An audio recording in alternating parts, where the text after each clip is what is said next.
नमस्ते। मैं आज मलिक मोहम्मद जायसी की काव्य दृष्टि के बारे में बताऊंगी, जो शास्त्री के आधुनिक पत्र से लिया गया है। मलिक मोहम्मद जायसी सूफी प्रेमाख्यानक काव्य परंपरा के प्रमुख कवि हैं। अवधी भाषा में रचित उनका महाकाव्य पद्मावत सूफी काव्य धारा का प्रतिनिधि ग्रंथ है, जिसमें चित्तौड़ के राजा रत्न सेन और सिंघल द्वीप की राजकुमारी पद्मावती के प्रेम का वर्णन है।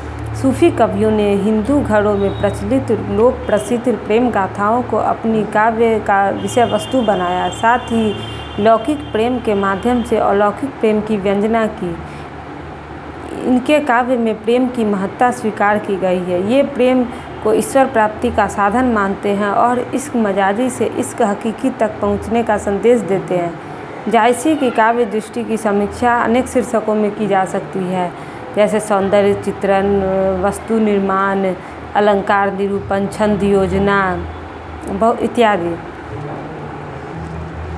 जायसी ने पद्मावती के रूप सौंदर्य का बड़ा ही मनोहारी वर्णन किया है।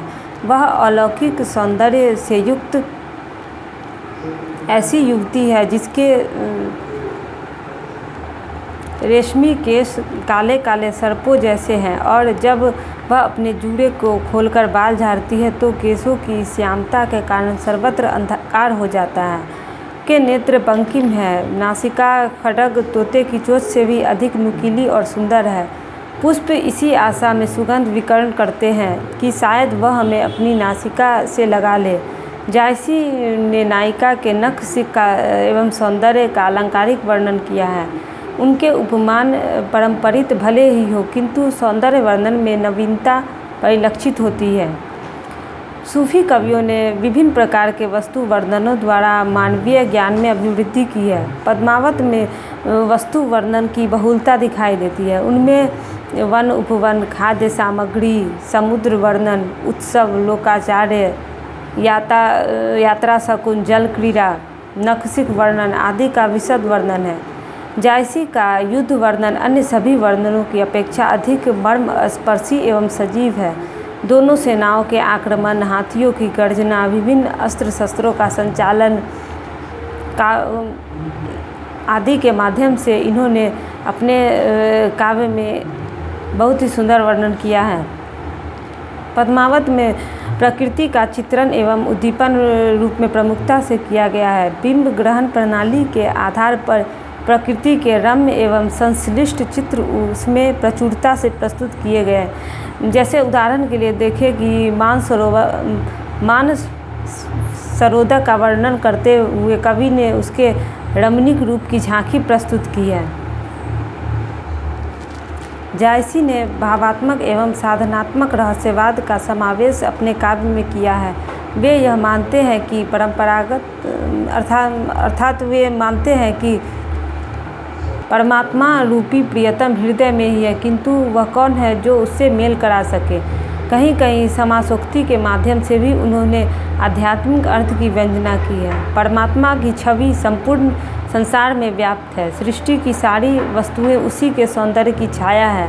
मानसरोवर खंड में इसकी अभिव्यक्ति उन्होंने अनेक संदर्भ में की है। पद्मावत यद्यपि श्रृंगार रस प्रधान महाकाव्य, तथापि उसमें अनेक भावों एवं रसों का निरूपण किया गया है। नायिका के सौंदर्य चित्रण में तथा नायक नायिका के मिलन प्रसंगों में तो रति का पूर्ण परिपाक ही वर्णन किया गया है। युद्ध वर्णनों में भी वीर रस का वर्णन जायसी ने किया है। जायसी ने लौकिक प्रेम के माध्यम से अलौकिक प्रेम की व्यंजना की है। उनका वियोग वर्णन भी उच्च कोटि का है, जिसमें हृदय की पीड़ा और की मार्मिक अभिव्यक्ति हुई है। जैसे पद्मावत में वे कहते हैं, पियूँ सो कहेऊ संदेश राहे भौरा एकाग, सो धनी बिरह जड़ी मुई तेहक धुआं हम लाग।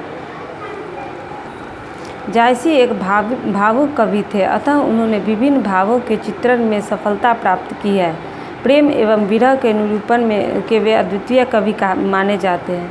जायसी ने सादृश्यमूलक अलंकारों जैसे उपमा, रूपक, उत्प्रेक्षा, व्यतिरेक का अधिक प्रयोग किया है। इसके अतिरिक्त अन्योक्ति एवं समासोक्ति का भी प्रयोग इन्होंने पद्मावत में किया है। जायसी ने दोहा, चौपाई, छंद दोहा चौपाई छंद का प्रयोग पद्मावत में किया है। इतिवृत्तात्मक वर्णनों के लिए यह सर्वाधिक उपयुक्त मानी जाती है। जायसी के चौपाई तथा दोहा छंद में शास्त्रीय नियमों का उल्लंघन कई स्थानों पर देखने को मिलता है और उसमें वह शास्त्रीयता दिखाई नहीं पड़ती जो रामचरितमानस में प्रयुक्त दोहा चौपाई में उपलब्ध होती है। जायसी 7 अर्धालियों के बाद एक दोहे का विधान है। जायसी ने अपने काव्य में 7 अर्धालियों के बाद एक दोहा का प्रस्तुत किया है। जायसी ने पद्मावत में ठेठ ग्रामीण अवधि का प्रयोग किया है। यह बोलचाल की अवधि है तथा इसमें अरबी फारसी के शब्दों की प्रचुरता है। आचार्य रामचंद्र शुक्ल ने जायसी के विषय में कहा है कि जायसी की भाषा देसी सांचे में ढली हुई है, हिंदुओं के घरेलू भाव से भरी हुई बहुत ही मधुर और हृदय गाहिनी है। उनकी भाषा पर संस्कृत के शब्दों का प्रभाव परिलक्षित होता है, साथ ही वे मुहावरेदार भी है। पद्मावत एक महाकाव्य है जिसके कथा में प्रबंध सौष्ठव विद्यमान है। कवि को कथा के मार्मिक स्थलों की पहचान है, जैसे नागमती विरह, सिंघलदीप वर्णन, मानसरोदक खंड आदि प्रसंगों का इन्होंने बहुत ही स्वाभाविक ढंग से वर्णन किया है। जायसी के कथा में बीच बीच में अपनी बहुलता का परिचय देते हुए ज्योतिष ज्ञान, दर्शन, पाककला, बागवानी आदि का समावेश किया है। इस रूप में निष्कर्ष में कहा जा सकता है कि सूफी